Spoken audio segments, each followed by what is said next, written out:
great if you shaved off some of your chin. I mean, not a lot, but just enough to get the job. And you over there, yeah, you would look great if you raise your nose just a little bit. It would help you get a husband because, well, you know, the better the marriage prospects are if you're beautiful. Oh, but remember, I'm only saying this because I love you and I care for your future. Hi, I'm Seoul Kim, a 14-year-old freshman at SFHS, and I, like many other girls in Korea, hear these comments all the time, whether it be at school, from friends, family, or mass media. You see, Korea has developed an obsession for plastic surgery that is becoming unhealthy and dangerous. According to the International Society of Aesthetic Plastic Surgery, South Korea has the highest per capita rate of plastic surgery. This means that we're the country with the highest amount of plastic surgery per person. South Korea is not only a country where many people undergo plastic surgery, but also a country where people have become obsessed with it. In Korean, we actually have a word that is called 성형 중독. This word is used of a woman who can't stop having plastic surgery, obsessed with the idea that they need to become more beautiful. The word literally translates to plastic surgery addiction. In this country, we have women who have had over 100 procedures and have appeared on TV programs, such as Alien Virus. On one hand, people are shocked at how unnatural the women look. On the other hand, TV hosts start to praise the woman, saying that after those 100 procedures, she finally looks good. This is how far we have come. It doesn't matter now if you have undergone 100 procedures, as long as you look good in the end. There are plastic surgery ads and double eyelids everywhere. And that's strange considering that only 1 in 5 Korean women naturally have double eyelids. And yet, I see double eyelids everywhere because they become so easily attainable through plastic surgery. To be honest, sometimes I feel like many Koreans are, in a way, trying to look Caucasian. The features that we want are pale skin, high noses, and double eyelids, all of which are extremely Caucasian features in my opinion. While on the other hand, a lot of my Caucasian friends don't like some of their characters, saying that their skin is too pasty or that their noses are too big, while many Koreans are using scalpels and pills to obtain these features. And to be honest, when someone first told me that Koreans want to look like Caucasians, I was so angry because it insinuated to me that Koreans were idolizing and glorifying the Caucasian race, which was a notion that I did not want to accept. However, the more I think about it, the more unsettling it is because the more accurate it seems. The characteristics that we want, or the characteristics that even I want, are the ones that are many times naturally found on Caucasians. And the idea that we may be subconsciously pining for the face of another race is one that is disturbing, and to be honest, quite humiliating. I want double eyelid surgery, to be frank. I really do, but I have resolved not to undergo the procedure because I am scared that somewhere in my mind I am subconsciously idolizing a race. However, to be fair, I've already seen the damage. There's an ad recently that I saw while taking the subway. It was in Apgujeong, the plastic surgery mecca of Korea. The ad's catchphrase was, "Want to be white?" It was selling a whitening product, but the blatant catchphrase was repellent. However, there's no controversy over this ad. There's no talk about this ad. No one reacted. Because people had become so obsessed with becoming beautiful that they'd also become desensitized to all the underlying messages that all of these advertisements hid. Although it must be taken into account that Korea is not the only country that has unrealistic beauty standards.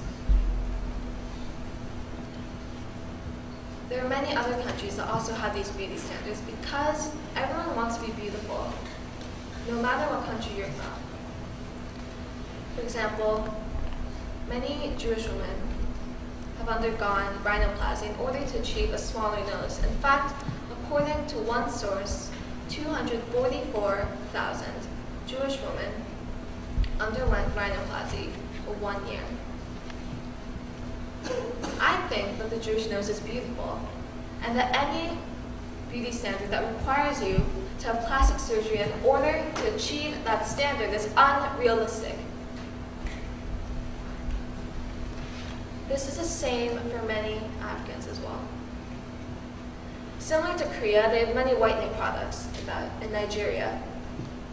In fact, according to the World Health Organization, 77% of Nigerian women use skin whitening products on a daily basis. This is the same for Koreans as well. And many Africans also use straightening products on their hair, which I honestly don't understand because I think that their natural hair is so extremely beautiful. However, in the same way that they can't understand why I would ever want double eyelids, I can't understand why they would want straight hair. It must be taken into note, though, that Korea is the most extreme when it comes to plastic surgery. We're the country that's the most extreme when it comes to shaping our face permanently. And this is what makes the obsession so dangerous, because it has been taken as something normal to hate the features that you were born with, because forget about every human being beautiful. Instead, extreme societal pressure is put on every citizen of Korea to fit into society's narrow definition of beauty, especially teenagers. According to a study done by TEDxSeoul, 41.4% of Korean teenagers are planning to have plastic surgery in the future. Of those 41.4%, there's been an influx of 16 and 15-year-olds who have already undergone the procedure. And when I turn 15 next year, I know that by the time my birthday hits, one of my friends will have been added to the list of my other friends who have already undergone double eyelid surgery. I asked her once why she wanted the procedure. And she said that it was because it would give her self-confidence and it would make her feel like she was worth something, and to be honest, I concurred with her. Because at that time, and even a little at this time, I viewed my face as my only way to measure my self-worth. It was a depressing reality, but one that I had grown to accept. Teenagers are already given a reputation for being insecure and vulnerable because we're expected to grow up into mature adults while not making a single mistake along the way. We already have pressure from our friends to fit in, and yet pressure is added from many adults to fit into their definition of beauty. They expect us to be beautiful women who have these unachievable looks, when in reality, I view myself as a girl who's just trying to fight her acne. This extreme pressure makes it hard for teenagers to believe in themselves and often makes it impossible for them to love themselves. And this pressure has caused my perception of myself and others to be altered. I have learned how to view people and view myself as I would a doll, not a person. I learned how to point out their flaws and point out where they could improve, because I am the best when it comes to doing that to myself. I never noticed my monolids. I never noticed how big my face seemed in comparison to my monolids.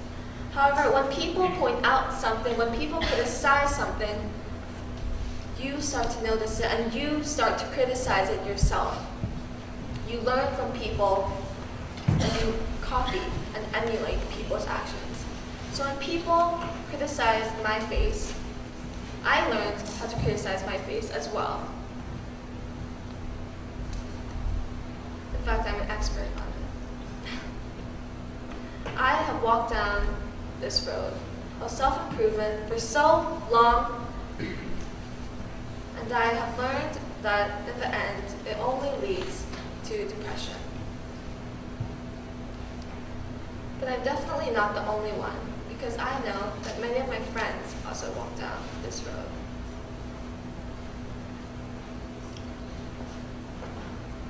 I once knew a girl. She was my friend. She was my childhood friend.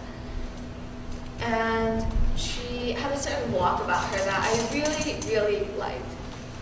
That was the thing that stood out to me. She would always walk with her chin up, her smile big, and her steps were confident. However, I moved to Korea and I sort of lost touch with her. But I got back in touch with her a year or so before, and she had definitely changed in that short time span. Her walk had changed the most, in fact. Her smile had gone down because she was afraid that if she smiled even a little bit, her eyes would look small. Her chin had also gone down because she was afraid that if she raised her chin even a little bit, that a boy in her class would call her Botox face again. It was a careless comment made at a careless age, but all it did was make her care about how she looked, how she ate, and how she walked.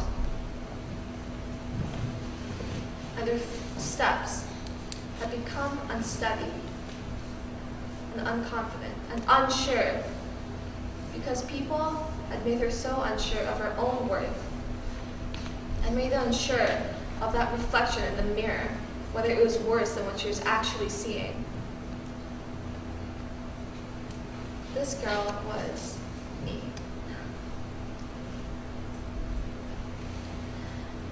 Korea is constantly running for a rat race.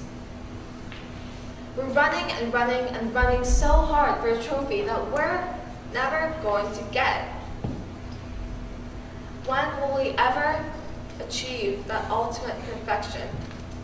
When will we ever have actual satisfaction? Never. Because when you're this unsatisfied with something, there is never going to be a point of satisfaction. Korea is an eternal perfectionist. And keep in mind that I love my country. I'm Korean and I'm proud of my heritage.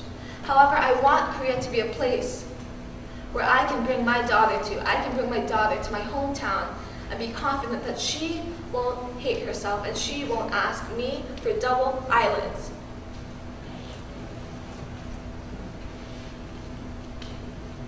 And I say this because I'm a teenager in Korea. And I know how it feels to tear yourself down by the constant critique of others and applying that on yourself.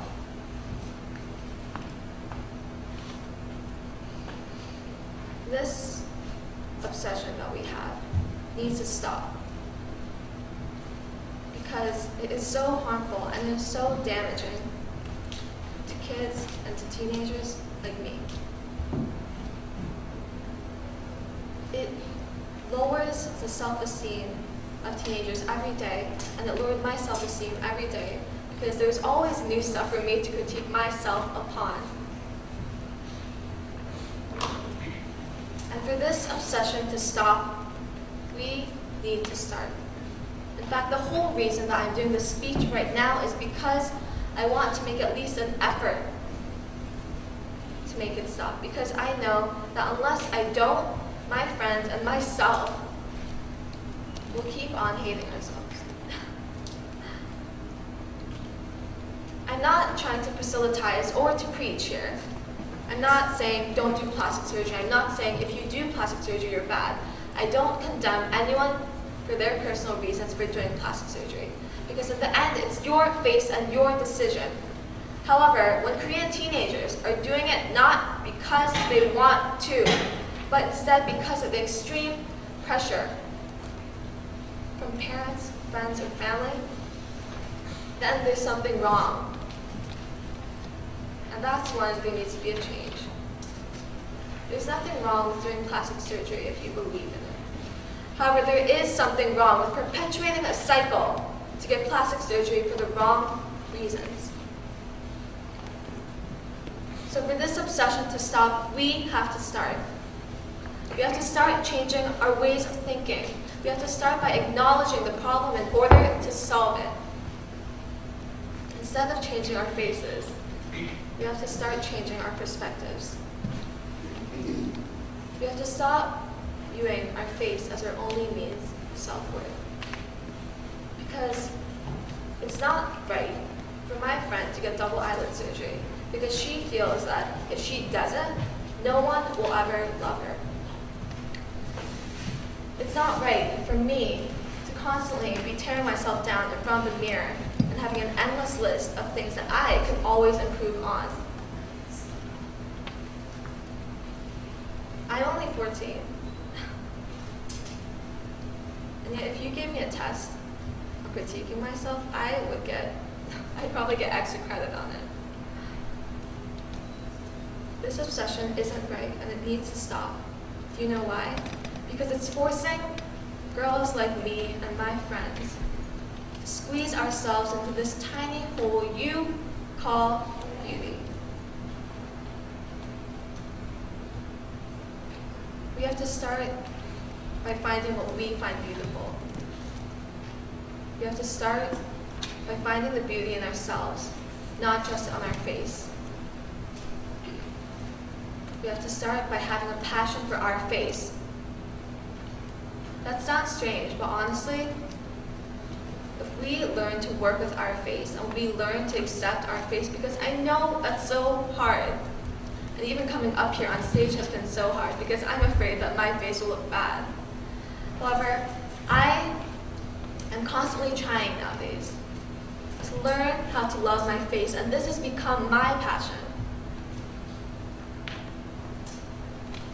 And I know that this obsession isn't solvable in days, months, or even years. But I know that one day, Korean teenagers will be able to look at themselves and say, I'm